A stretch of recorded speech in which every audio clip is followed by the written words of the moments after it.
ओडिया अस्मिता ही आमर परिचय आमर मधुर भाषा सरल जीवन शैली उच्चकोटीर संस्कृति स्थापत्य कला ऐतिह्य एवं गौरवमय अतीत यार परिचय महाप्रभु श्री जगन्नाथंकर बिना ओडिया जातिर परिचय कल्पना करा जाई परिबो नाही।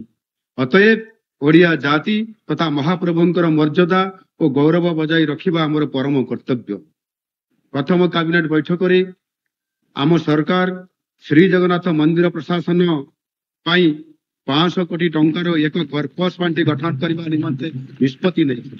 आमर निष्पत्ति अनुजाई आईन विभाग अधीन एथिपाई 500 कोटी टंकार बजेट व्यवस्था करा जाइथिबा बेले ओडिया भाषा साहित्य और संस्कृति विभाग अधीन ओडिया अस्मिता पाई 200 कोटी टंकार कर्पस पांठी व्यवस्थाबद्ध करा जाइछि।